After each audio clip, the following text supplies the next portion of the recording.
அவர் தனிமைப்படுத்தப்பட்டிருக்காருப்பா. அவர் தனிமையாகிட்டாரு. இது என்ன பெரிய மேட்டர். ரசிகர்கள் அப்படித்தானே செய்வாங்க. தொண்டர்கள் தப்பா சொல்லாதீங்க. தொண்டர்கள் அது மாதிரிலாம் செய்ய மாட்டாங்க. இப்ப இன்னைக்கு கிட்டத்தட்ட ஒரு ஒரு 10,000 பேர் 12,000 பேர் வந்தாங்க.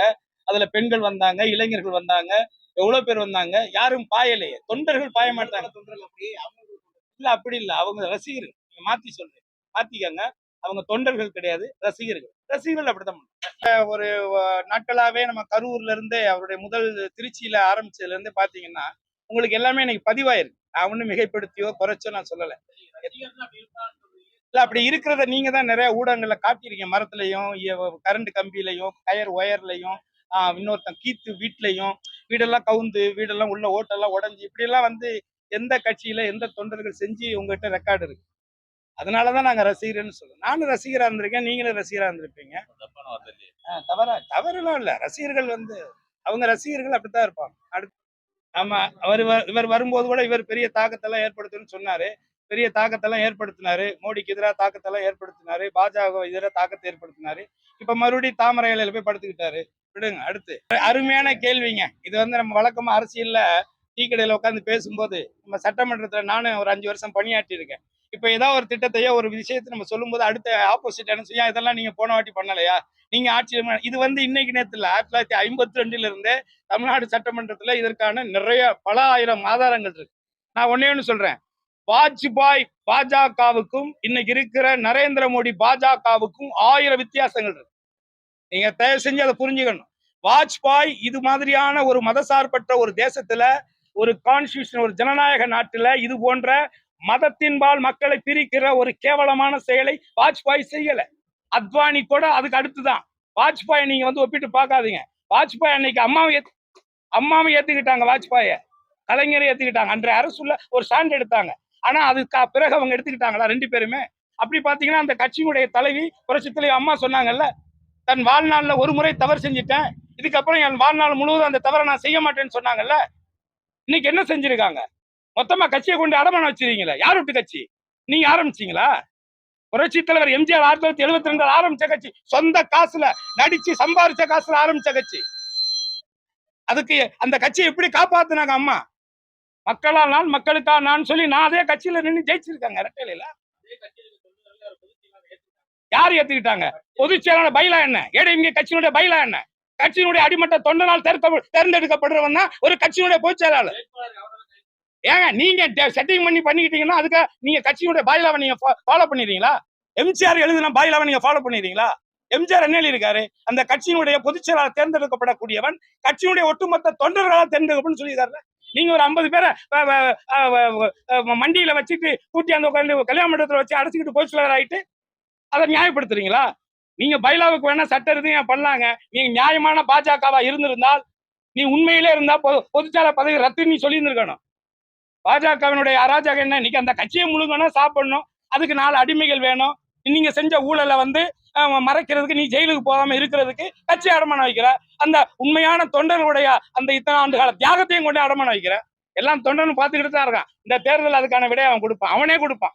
எல்லா ஆட்சியிலுமே போதை பழக்கம் இருக்கு. இன்னைக்கு நேரத்தெல்லாம் இல்ல. சாராயங்கிறதும் இந்த மதுபானங்கிறதும் ஆரியர்கள் 2000 வருஷத்துக்கு முன்னாடி ஆரியர்கள் ஆடு மாடு மேய்க்க வந்தாங்கல்ல, அப்பவே சோமபானம்னு ஒரு சரக்கோட தான் உள்ள வந்திருக்காங்க. இதெல்லாம் பழைய மேட்ரு. இது எல்லா காலத்துல இருக்கும். அதை விட்டுருங்க. இந்த முறை திராவிட முன்னேற்ற கழகத்தினுடைய ஆட்சி தான் அடுத்து வரப்போகுது. மாண்புமிகு அண்ணன் மு க ஸ்டாலின் அவர்கள் முதலமைச்சர். நான் இந்த தொகுதியினுடைய சட்டமன்ற வேட்பாளராக உருவாகுவது உறுதி. நிச்சயமாக இந்த சிவகங்கை மாவட்டத்தினுடைய ஹெட் குவார்டர்ஸாக இருக்கக்கூடிய இந்த சிவகங்கையை காரைக்குடியை விட உயர்ந்த அத்தனை துறைகளிலும் அத்தனை நிலையிலும் உயர்த்தி காட்டுவேங்கிற மட்டும் நான் உறுதி செய்வேன்.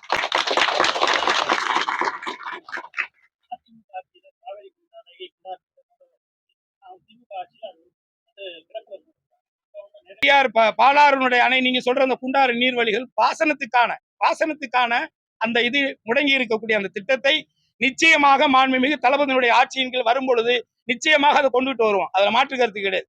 எந்தெந்த திட்டங்கள் முடங்கி கொடுக்கும், அதே மாதிரி ஸ்பைசி பார்க் மீண்டும் வந்து துவங்கப்படும். என்னென்ன திட்டங்கள் இங்க மில்லாலை ஒண்ணு முடங்கி கிடக்கு, சென்ட்ரல் கவர்மெண்ட் மில்லாலை, அது மீண்டும் உருவாக்கப்படும். காளையார்கள்ல வந்து கல்லூரி உருவாக்கப்படும். காளையார்களுடைய பஸ் ஸ்டாண்டு வந்து மிக நவீன பஸ் ஸ்டாண்டாக உயர்த்தப்படும். ஏத்த மாதிரி இருக்கக்கூடிய ராஜா துரைசிங்கனுடைய இந்த நினைவான இந்த கல்லூரி இருக்குல்ல, இந்த கல்லூரி நான் சொல்றேன், இந்த 5 வருஷத்துல இந்த கல்லூரி நான் பல்கலைக்கழகம் மாத்தி காட்டல. இந்த கல்லூரிய நான் பல்கலைக்கழகம் மாத்தி காட்டல. 2007 ஏக்கர் இருக்கு. 1 ஏக்கர் 2 ஏக்கர் இல்ல, 2000 ஏக்கர் நிலம் இருக்குங்க. அழகப்பா யூனிவர்சிட்டி எப்படி வந்து உருவாக்கப்பட்டச்சோ யூனிவர்சிட்டியா, அழகப்பா கல்லூரி எப்படி யூனிவர்சிட்டியா உருவாக்கப்பட்டுச்சோ, அதே சட்ட திட்டங்களுடைய விதிப்படி தமிழக முதல்வர் மாண்புமிகு தமிழக முதல்வர் அண்ணன் மு.க. ஸ்டாலின் அவர்கள் சிவகங்கையில் கருணா உதயசூரியன் சின்னத்தில் தேர்ந்தெடுக்கப்பட்டதுக்கு பிறகாக அவர் கையெழுத்திடக்கூடிய சிவகங்கையுடைய முதல் கையெழுத்து இந்த கல்லூரியினுடைய பல்கலைக்கழகமாக உயர்த்துவதுதான். அவங்க தனியா எங்கேயாவது போய் போட்டிடுவாங்க. தண்ணி இல்லாத ஊர்ல தாமரை வளர்ந்தா என்ன, வராட்டு என்னப்பா? வறண்ட பூமியில எப்படிப்பா தாமரை மலரும்? ஊரே நாசமா வறண்டு போய் கிடக்கு. மழை இல்ல, ஒண்ணு இல்ல. பிஜேபி நினைச்சிருந்தா எவ்வளவு செய்யலாம். ஒரு கல்வி நிதி கொடுக்கல, மானியத்துக்கான நிதியை கொடுக்கல, ஜிஎஸ்டி எங்கிட்ட இருந்து வாங்குற, வரியை எங்கிட்ட இருந்து வாங்குற, எதையுமே கொடுக்க மாட்டேங்கிற. நீங்க வந்து நிர்மலா சீதாராமன் இந்த வாட்டி உங்களுக்கு வந்து பார்லிமெண்ட்ல வந்து நிதி அறிக்கை கொடுத்தாங்கல்ல, பட்ஜெட் கொடுத்தாங்கல்ல, ஒரு பேருக்காக தமிழ்நாடு இருந்துச்சாப்பா? இதெல்லாம் மக்கள் பார்த்துட்டு தானே இருக்காங்க. அவங்க அல்வா கிண்டி அங்க எல்லாரும் கொடுத்துக்கிறாங்க. அதாவது தமிழ்நாட்டுக்கு நாங்க அல்வா கொடுத்துட்டோம்னு சந்தோஷப்படுறாங்க.